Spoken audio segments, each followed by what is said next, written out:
Can you understand why a task force that is led by people in large part who are likely to get richer by AI might not be the most credible people to folks on the ground who are doing the work, who are worried about what impact this AI is going to have on their jobs? And there's the concern, of course, is that the productivity that is expected to be delivered by AI, if that actually happens, that the benefits of that productivity are going to accrue to capital and not to labor.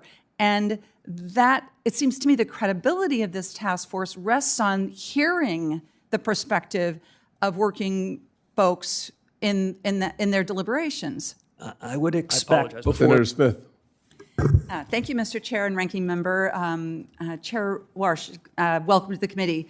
So you may know that Minnesota Senator Hubert Humphrey, who's once held the seat that I now occupy for Minnesota, led the charge in Congress to include maximum employment as part of the Fed's dual mandate. And we can probably agree that keeping these two goals of maximum employment and stable prices within the confines of the monetary policy power that the Fed wields, that just makes sense.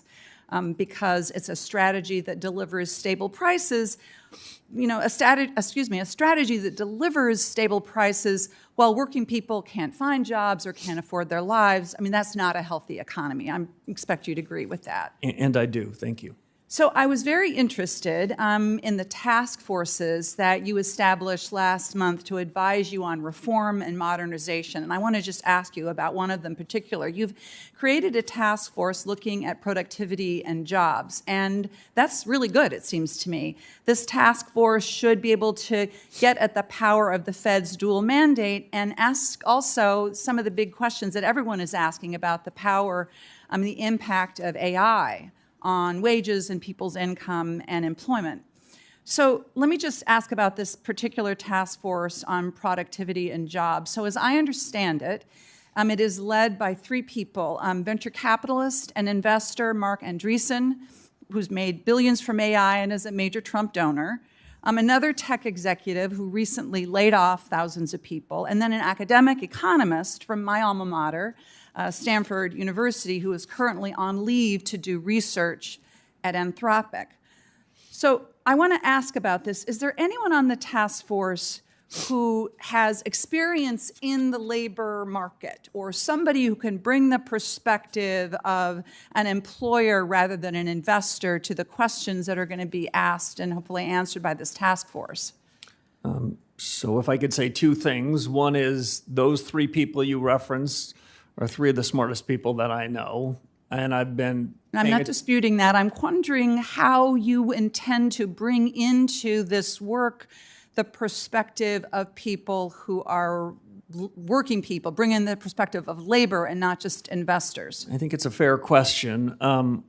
I've got 18 colleagues who are going to join me and consume the deliberations they have in the report.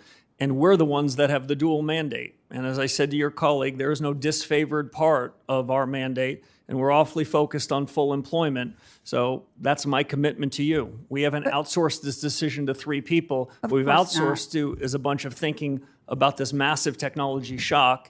And I'll only note one other thing. Chad Jones, that professor that you mentioned, his academic work, he's an academic, I'll admit that. But I'm not opposed to that. I'm just trying to figure out... But his academic work has been very, very focused on what is the effect of the labor markets of these technology shocks, both the good and the bad. And I think that history he can bring to bear to the work of the task force. So can you understand why a task force that is led by people in large part who are likely to get richer by AI might not be the most credible people to folks on the ground who are doing the work, who are worried about what impact this AI is going to have on their jobs? And there's the concern, of course, is that the productivity that is expected to be delivered by AI, if that actually happens, that the benefits of that productivity are going to accrue to capital and not to labor. And that, it seems to me, the credibility of this task force rests on hearing the perspective of working folks in their deliberations. I would expect before they come to their conclusions, they are going to hear from folks that will be affected. They are going to hear from employers that are getting struck with this technology shock and have disruption of their labor force.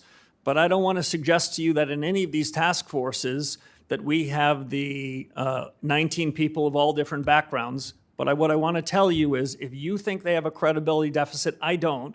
I think they're incredibly talented, and we will make sure to take both parts of our dual mandate in consideration of their output. I think the issue, sir, is that when there are the big guys sitting at the table, is there anybody sitting at the table who's bringing the perspective of working people to those really important questions? There are labor leaders, there are labor economists, there are folks whose expertise is in issues around wage stagnation and how that impacts working people. And I would ask you to consider bringing that perspective, not to be heard on the side, but to be actually at the table with the big guys. I think that is a credibility issue that you could address very easily. Thank you, Mr. Chair. Thank you, Senator. Let's talk about who gets a seat at the table when the future of your paycheck is being decided. In a recent Senate hearing, we saw a glaring spotlight thrown right onto the Federal Reserve's brand new task force on productivity and jobs. Now, on paper, looking into how AI is going to impact wages and employment sounds like a great move. But when you look at who is actually leading this group, the illusion of objective governance completely shatters. We are talking about a billionaire venture capitalist who has made a fortune off AI, a tech executive who recently laid off thousands of workers, and an academic on leave at a massive AI startup. Notice anyone missing from that lineup? You, the actual working person. The senator hitting the Fed chair with these questions exposed a massive credibility deficit that mainstream media loves to ignore. When the people tasked with studying how technology shocks disrupt the labor market are the exact same people getting rich off that disruption, it isn't a panel, it's an echo chamber. The Fed chair defended them by saying they're 3 of the smartest people he knows, but intelligence isn't a substitute for perspective. You don't ask the foxes to design a better security system for the henhouse just because they're experts on chickens. This gets to the absolute core of modern economic anxiety. When AI inevitably boosts productivity, where do those profits go? History tells us they go straight to capital, leaving labor out in the cold with stagnant wages and pink slips. If the big guys are the only ones whispering in the ears of policymakers, we already know how this story ends. So, I want to hear from you down in the comments. Do you trust a room full of Silicon Valley insiders to protect the American worker? Or is it long past time we demand actual labor representation at the table? Drop your thoughts below, hit that subscribe button, and let's keep holding these institutions accountable.